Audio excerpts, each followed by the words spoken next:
Assalamualaikum warahmatullahi wabarakatuh. Perkenalkan, nama saya Amimuran Primanova dari 10 MIPA 1 nomor absen 5. Di sini saya sebagai moderator. Perkenalkan, nama saya Raya Asaista dari kelas 10 MIPA 1 nomor absen 26. Di sini saya sebagai tim diskusi. Perkenalkan, nama saya Zaskia Adelina Aji Putri dari kelas 10 MIPA 1 nomor absen 36. Di sini saya sebagai pengisi materi. Assalamualaikum warahmatullahi wabarakatuh. Nama saya Nafisarti Aulia dari 10 MIPA 1 absen 21. Saya di sini sebagai motivator. Perkenalkan, nama saya Naswa Sasabila Anggirositi dari kelas IPA 1 nomor 22. Di sini saya sebagai tim kreatif. Perkenalkan, nama saya Syafira Junani Boji Syaros dari kelas 10 MIPA 1 nomor absen 30.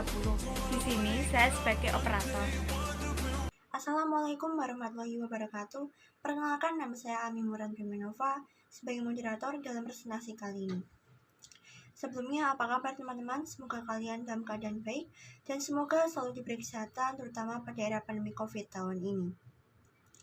Sudah lebih dari setahun, sebagian dari kita belum bisa bertemu secara langsung, alhasil belum begitu mengenal satu sama lain.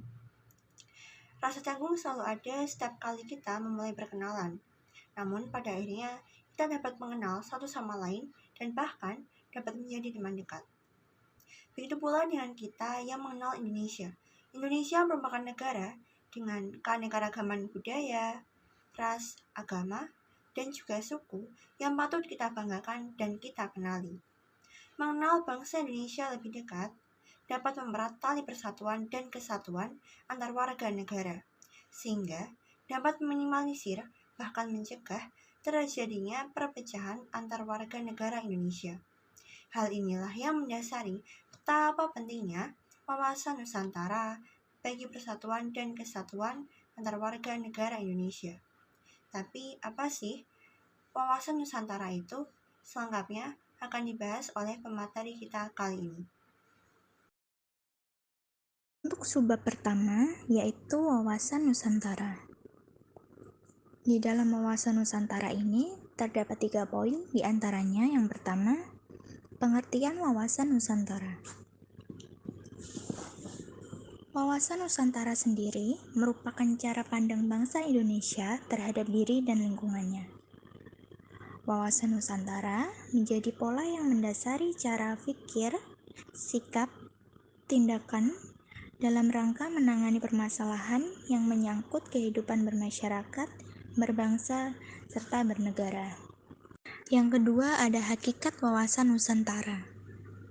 Hakikat wawasan Nusantara dapat diartikan sebagai keutuhan Nusantara, yaitu dalam pengertian cara pandang yang menyeluruh dalam lingkup Nusantara demi kepentingan nasional.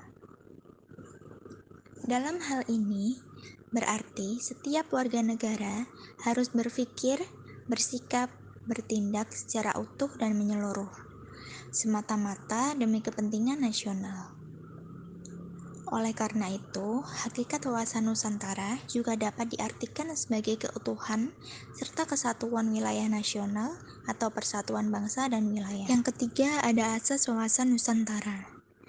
Asas wawasan Nusantara merupakan ketentuan atau kaidah dasar yang harus dipatuhi, ditaati, dipelihara, diciptakan demi tetap taat dan setianya komponen pembentuk bangsa Indonesia terhadap kesepakatan bersama.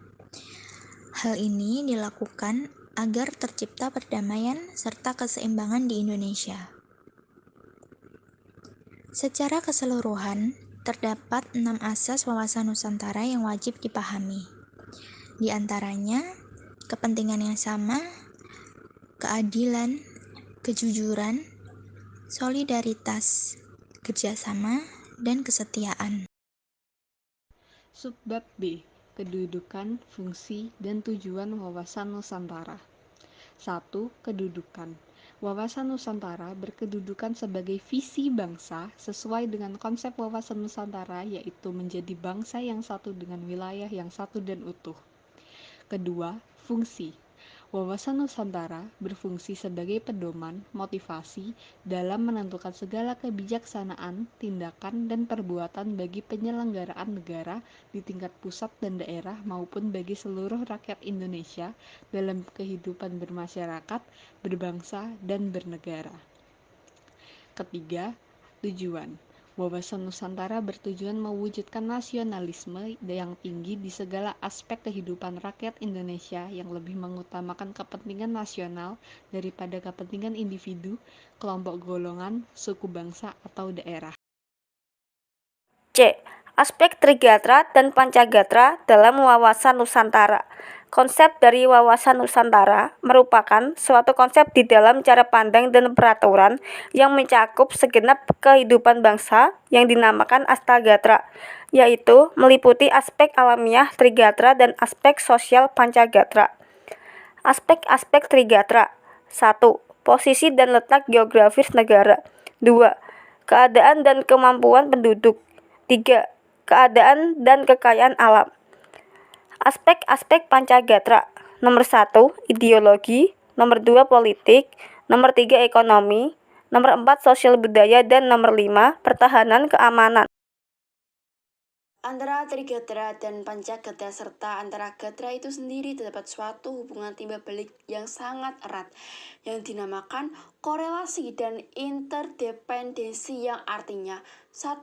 Ketahanan nasional pada hakikatnya tergantung pada kemampuan bangsa dan negara di dalamnya mendaya gunakan secara optimal Trigatra dan Pancagatra. 2. Ketahanan nasional adalah suatu pengertian holistis yang merupakan suatu tatanan yang utuh. 3. Kelemahan di salah satu gatra dapat mengakibatkan kelemahan dan mempengaruhi kondisi keseluruhan. 4. Ketahanan nasional Indonesia merupakan suatu resultan keterkaitan yang integratif dari kondisi dinamik kehidupan bangsa di bidang impoleksobudakan. Astagatra dalam pendekatan kesejahteraan dan keamanan memiliki peran yang tergantung pada sifat setiap gatra, di antaranya 1. Gatra alamiah memiliki peran besar baik bagi kesejahteraan maupun keamanan. 2. Gatra ideologi, politik, sosial, budaya memiliki peran yang sama besar untuk kesejahteraan dan keamanan. 3. Gatra ekonomi memiliki peran yang lebih besar untuk kesejahteraan dibandingkan peran untuk keamanan. 4.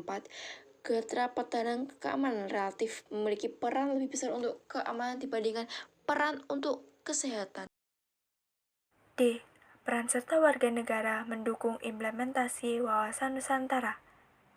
Dalam mendukung implementasi wawasan Nusantara, setiap warga negara harus menjadikan wawasan kebangsaan sebagai pola yang mendasari cara berpikir, bersikap, dan bertindak dalam rangka menghadapi, menyikapi, atau menangani berbagai masalah menyangkut kehidupan bermasyarakat, berbangsa, dan bernegara. Implementasi wawasan Nusantara senantiasa berorientasi pada kepentingan rakyat dan wilayah tanah air secara utuh dan menyeluruh. Berikut merupakan contoh implementasi wawasan Nusantara, yaitu tidak membeda-bedakan teman berdasarkan agama, suku, dan ras.